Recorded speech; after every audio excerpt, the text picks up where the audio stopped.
এই কথাটা ভীষণ ইম্পর্টেন্ট। এই প্রশ্নের উত্তর হিসেবে আমি বাবার বাবার কথায় তোমাদের উত্তর দিয়ে যাচ্ছি। খুব সহজ করে তোমরা বাবার কথার মাধ্যমে উত্তরটা খোঁজার চেষ্টা করো, পাওয়ার চেষ্টা করো। কোনো সময় আমার মনে ইচ্ছা হয়, বাবা বলছেন, বাবার সম্মুখে বলছেন, চন্দ্রকুমার বাবুকে বাবা বলছেন, কোনো সময় আমার মনের ইচ্ছা হয়, এটা হচ্ছে 171 পাতা বাবা লোকনাথের লীলা বিভূতি, শিবকল্প মহাযোগী বাবা লোকনাথের লীলা বিভূতি চ্যাপ্টারের 171 পাতায় 3rd প্যারাগ্রাফ পড়ছি। কোনো সময় আমার মনে ইচ্ছা হয় যে আমি মরা বাঁচাতে পারি কিনা দেখব। কোনো সময় আমার মনে ইচ্ছা হয় আমি মরা বাঁচাতে পারি কিনা দেখবো। বাবার মনে একটা অদ্ভুত ধরনের ইচ্ছা হলো যে তিনি মরা বাঁচাতে পারেন কিনা তিনি দেখবেন। ইচ্ছা মাত্রেই আমার কাছে মৃতকল্প রোগীরা আসতে শুরু করে। ইচ্ছা মাত্রেই আমার কাছে মৃতকল্প রোগীরা আসতে শুরু করে।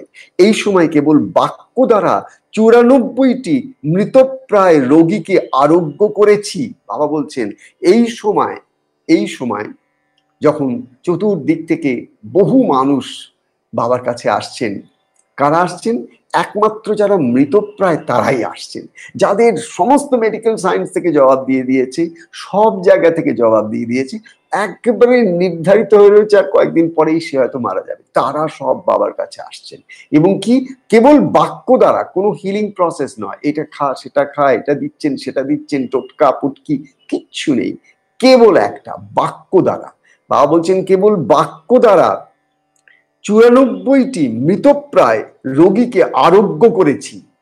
এখন আর সেই ইচ্ছা হয় না, এখন আর সেই ইচ্ছা হয় না। এরপরে কথাটা ভীষণ ইম্পর্টেন্ট।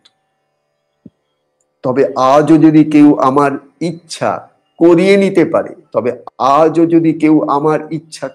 নিতে পারে, তাহলে সে এখনো আরোগ্য হতে পারে, এই যে কথাটার মধ্যে কি রইল না, ওনার একদিন ইচ্ছে হলো হঠাৎ করে, আচ্ছা দেখি তো আমি মৃতপ্রায় রোগীকে বাঁচাতে পারি কিনা। সেই শক্তি হয়েছেন, এটা তো মানে খামখেয়ালি আর কি। উনি বিজয়কৃষ্ণ গোস্বামী বলেছিলেন বাবা লোকনাথ হচ্ছে স্বেচ্ছাময় মহাপুরুষ, যা খুশি তাই করতে পারে, ইচ্ছার একটা অদ্ভুত যোগ আছে। এই জায়গায় বাবা বলছেন যে কি না, আজও সে ইচ্ছা করিয়ে নিতে পারে, কিন্তু সেখানে একটা কন্ডিশন বাবা বলছেন, সেটা কি? সেই কন্ডিশনটা আমরা দেখবো। বাবার ইচ্ছা করালে আরোগ্য লাভ করতে পারো, বাবার ইচ্ছা করালে তোমার যে কোনো মনস্কামনা তুমি পূর্ণ করতে পারো। কেন? কারণ বাবা হচ্ছেন ভক্ত বাঞ্ছা কল্পতরু, তিনি হচ্ছেন দয়াল ঠাকুর। আমার মনে আছে যেদিন আমি বাবা লোকনাথের সম্বন্ধে প্রথম আমার গুরুদেবকে জিজ্ঞাসা করেছিলাম যে ঠাকুর এই ছবিটি কার, বললেন বাবা লোকনাথের। আমি বললাম বাবা লোকনাথকে? একটা কথায় উত্তর দিয়েছিলেন, ওরে বাবা লোকনাথ বড় দয়াল ঠাকুর।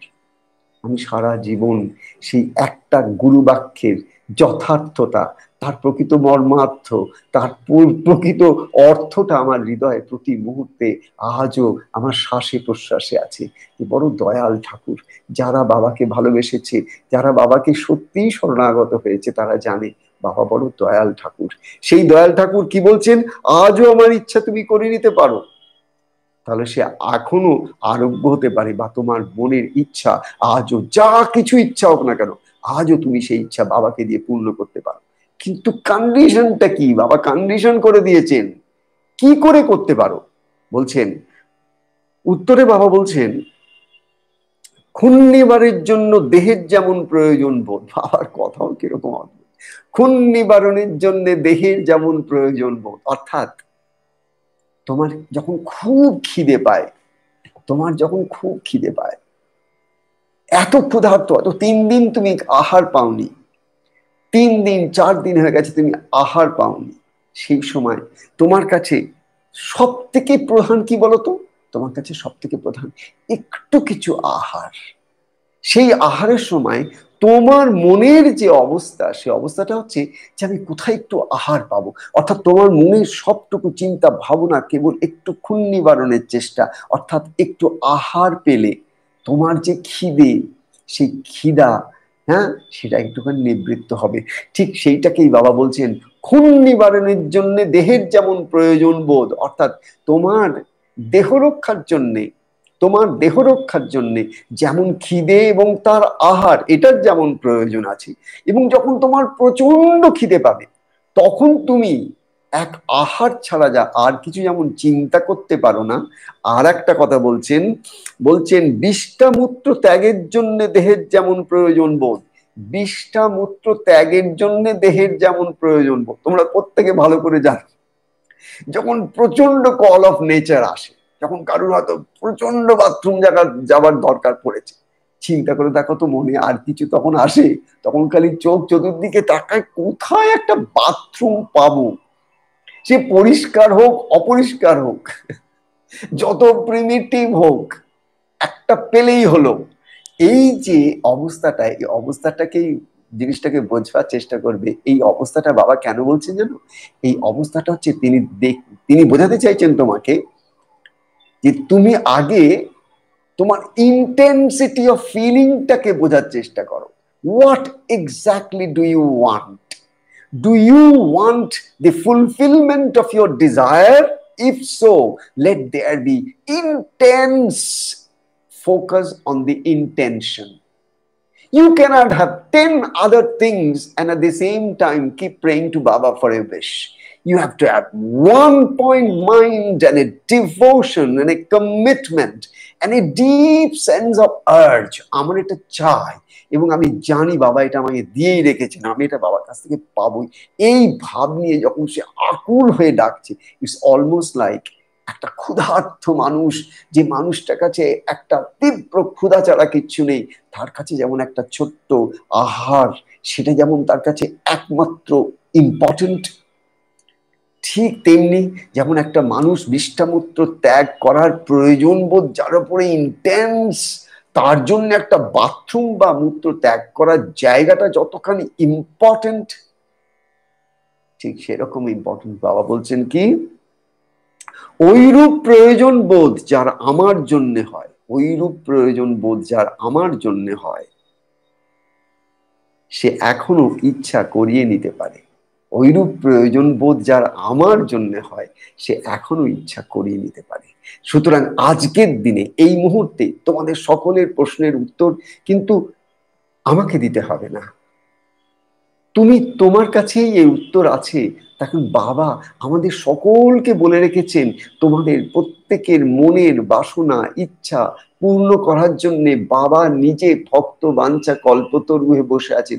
তুমি যেখানে আছো, যেমন ভাবে আছো, যে অবস্থায় আছো, জেনে রাখো তুমি কিন্তু সেই ভক্ত বাঞ্ছা কল্পতরুর নিচে একটা একটা ছায়ার মধ্যে তুমি বসে আছো, তুমি বাবারই চরণ আশ্রয় আছো।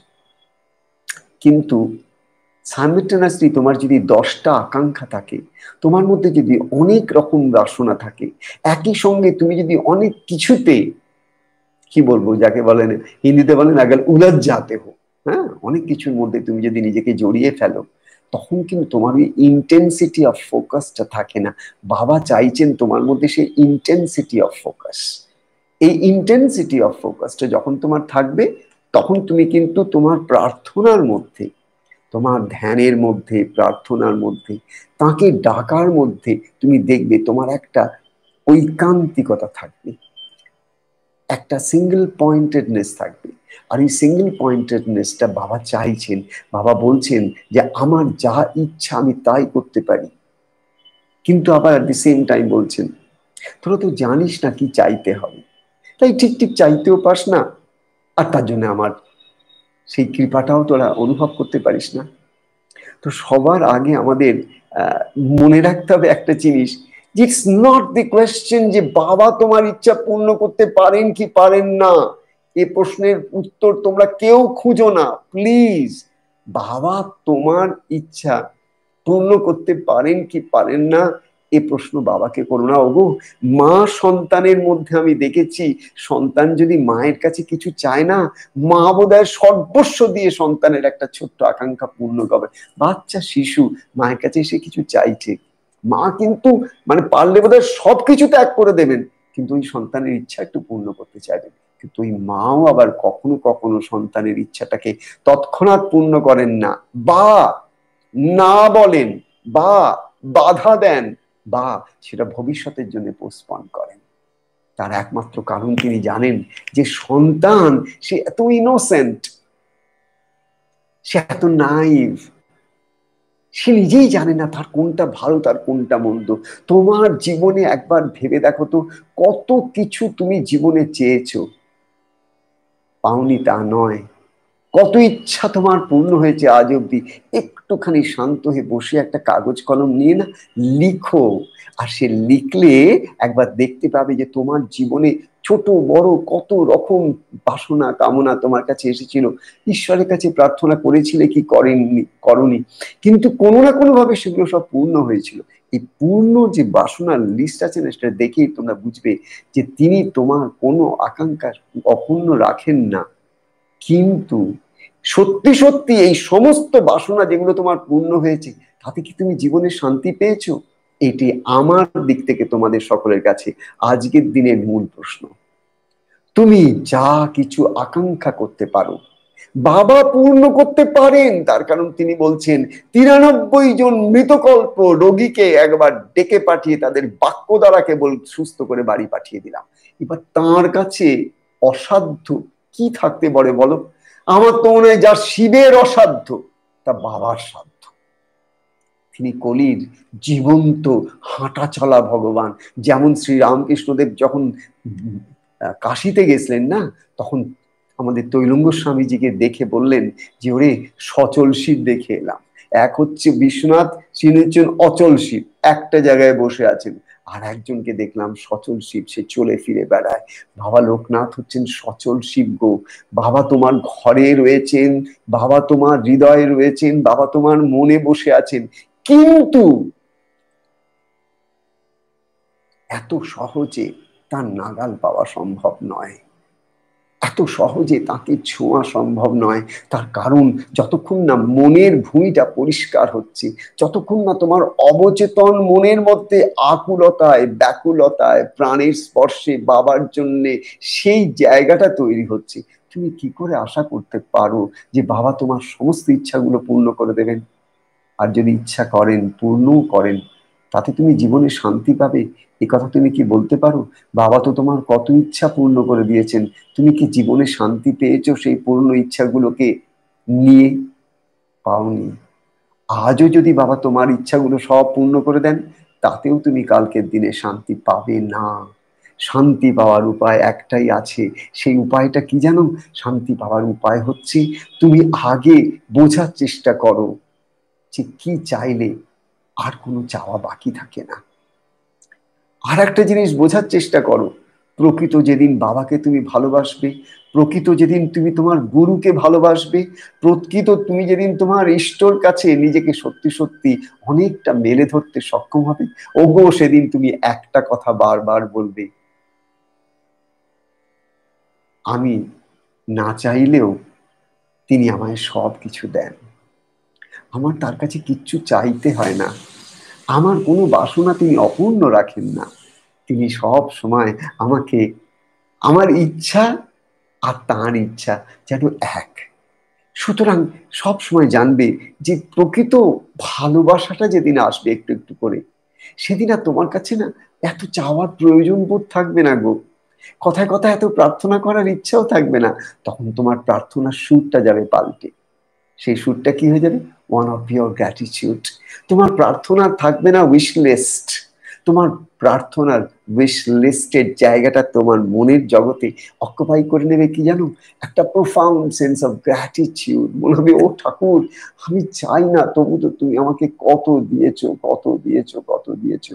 একবার তুমি যদি বাবার চরণটা আঁকড়ে ধরে চোখের জলে একবার যদি বাবার চরণটাকে অভিষেক করে বলতে পারো, হে ঠাকুর তুমি আমায় কত দিয়েছো, কত দিয়েছো, কত দিয়েছো, আমার কোনো চাওয়া নেই, আমার যদি কিছু চাওয়ার থাকে সেটা তুমি যেটা ভালো বোঝো তাহাই করিও।